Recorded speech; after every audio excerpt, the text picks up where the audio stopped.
Hello বন্ধুরা, চলে এলাম আবার একটা নতুন মজাদার রেসিপি নিয়ে। তো শীত মানেই ইলিশ মাছের মরশুম। তো ইলিশ মাছের ভাপা, ইলিশ মাছ ভাজা, ইলিশ মাছের তেল, তো সবটাই অপূর্ব লাগে। তো আজ আমি করেছি ইলিশ ভাপা। তো তোমরা পুরো ভিডিওটা দেখো আমি কিভাবে এই রেসিপিটা বানালাম। তো চলো শুরু করা যাক। প্রথমেই আমি একটা 600 মতো ওজনের ইলিশ মাছ কেটে ধুয়ে নিয়েছি। এরপর একটা টিফিন কৌটো আমি নিয়ে নিয়েছি। তো এর মধ্যে আমি এবার দিয়ে দেবো সর্ষে বাটা। একসাথে বেটে রেখেছিলাম কালো সর্ষে, সাদা সর্ষে আর পোস্ত। তো একসাথে আমি এটাকে পেস্ট করে রেখেছিলাম। তো সেটাকেই টিফিন কৌটোর মধ্যে দিয়ে দিলাম। এরপর পরিমাণ মতো হলুদ। বন্ধুরা, আমরা কিন্তু সবাই জানি মাছের রাজা রুই, কিন্তু মাছের রাজা রুই জেনেও কিন্তু আমরা সবাই ইলিশটাই বেশি পছন্দ করি, কি তাই তো? ঠিক বললাম তো? তো দেখো, আমি প্রথমেই দিলাম হলুদ, তারপরে দিলাম কেটে রাখা চিড়ে রাখা লঙ্কা, আর দিয়ে দিলাম কিছু টমেটো কুচি। এরপর এগুলোকে বেশ ভালো করে আমি হাত দিয়ে বেশ কিছুক্ষণ টাইম নিয়ে এটাকে আমি মাখিয়ে নেব। তো দেখো, সব কিছু দেওয়ার পর এখানে দিলাম একটু, তেলটা বেশি লাগে, কাঁচা সর্ষের তেলটা। তো তেলটা আমি দিয়ে দিলাম। এরপর দিয়ে দিলাম পরিমাণ মতো লবণ। তো সমস্ত কিছু আমার দেওয়া হয়ে গেছে বন্ধুরা। তো তোমরা দেখতেই পাচ্ছ আমি কিভাবে রান্না করছি। তোমরা কিভাবে করো আমি জানি না, তবে ইলিশ মাছ এমনই একটা মাছ যেভাবেই রান্না করো সুস্বাদু হয়। কি ঠিক বললাম তো? তো দেখো, আমি সমস্ত মশলাটাকে আজ একটু ভালো করে মাখিয়ে নিলাম। সমস্ত মশলা মিশে এক হয়ে গেছে। এরপর আমি মাছগুলো দিয়ে তারপর আরও একবার ভালো করে মাখাবো।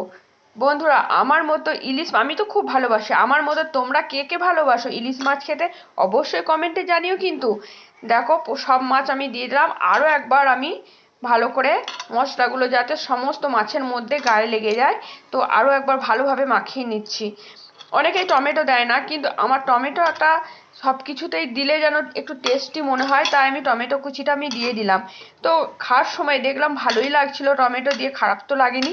তো ইলিশ মাছ বললাম যেমনইভাবেই রান্না করা হোক, ইলিশ মাছ কিন্তু খুবই টেস্টি হয়। ভাজা খেতেও ভালো লাগে, ঝোলেও খেতে ভালো লাগে, ঝাল ভাপা করলেও ভালো লাগে। তো দেখো, সব শেষে দিয়ে দিলাম, চিনিটা দিতে ভুলে গেছিলাম। তো চিনি দিলাম একটু স্বাদ আনার জন্য। কারণ চিনিটা কেন দিলাম বলো তো? সর্ষের একটা তিতো তিতো ভাব থাকে, তো তো সেই তিতো তিতো ভাবটা কাটানোর জন্যে আমি একটু সামান্য মতো চিনি দিয়ে দিলাম। এরপর আরও একবার বেশ ভালো করে মাখিয়ে নিলাম। এরপর যে কাজটা আছে, মানে ইলিশ মাছ এমনই একটা রেসিপি, এটা থাকলে ভাতের সঙ্গে আর কিছুই লাগে না। কি ঠিক বললাম তো? তো তোমরা কে কে ভালোবাসো? আমি তো খুবই ভালোবাসি ইলিশ মাছ খেতে, যদি একটু কাঁটা থাকে, কাঁটার ভয়টা লাগে। তো আমার খুব প্রিয় মাছ কিন্তু রুই মাছ। আমরা মুখে বলি মাছের রাজা রুই, শাকের রাজা পুঁই। তো আমার ইলিশ মাছ খুবই ভালো লাগে শীতের শুরুতেই। তো প্রথমে আমি নিয়ে এলাম ইলিশ মাছ, দেখো। তারপরে কড়াই জল দিয়ে দিচ্ছি, কড়াইয়ের মধ্যে একটা স্ট্যান্ড দিয়ে দিলাম। স্ট্যান্ডের ওপর এই যে টিফিন কারি কোটটা বসিয়ে দিলাম। তারপর একটা বড় ঢাকনা দিয়ে এটাকে আমি 15 মিনিট মতো ফোটাবো। মানে যতক্ষণ না এটার পুরোপুরিভাবে ভাপানো হচ্ছে, সেইভাবে কিন্তু আমি এটাকে ভাপিয়ে নেব। তো দেখো বন্ধুরা, ভাপানো হয়ে গেছে। জলটা কতটা ছিল দাগটা দেখে তোমরা বুঝতেই পারছো কড়াইয়ে কতটা জল দিয়েছিলাম। তো সমস্ত জলটাই দেখো শুকিয়ে গেছে। আর আমার এদিকে 15 মিনিট ঘড়ি ধরে হয়ে গেছে। আর আমার টিফিনটা একটু পরে খুলছি, কারণ ঠান্ডা, তাই তোমাদেরকে দেখাতে পাচ্ছি না। তা আমার হয়ে গেছে 15 মিনিট।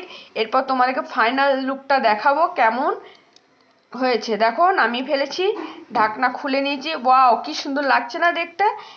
আমার তো খুব সেন্ট আসছে, অসম্ভব একটা স্মেল বেরিয়েছে। তো ভাতের সঙ্গে আর কি লাগে ইলিশ মাছ থাকলে, কি তাই তো? ঠিক বললাম? কে কে ভালোবাসো অবশ্যই কমেন্ট করে জানাবে। আর আমার ভিডিওটা কার ভালো লাগলো কমেন্টে জানাবে। তো ইলিশ মাছ খেতে কে কে ভালোবাসো আমার মতো? আমি খুব ভালোবাসি। দেখো, একটা মাছও ভাঙেনি, তোমাদেরকে দেখা অপূর্ব স্বাদ হয়েছিল খেতে। তো আমি সেই দিন ইলিশ ভাপাই করেছিলাম, আর সেদিন কোনো রেসিপি করিনি। তা এত সুন্দর ভাতটা খেলাম। কেমন লাগলো ভিডিওটা বন্ধুরা অবশ্যই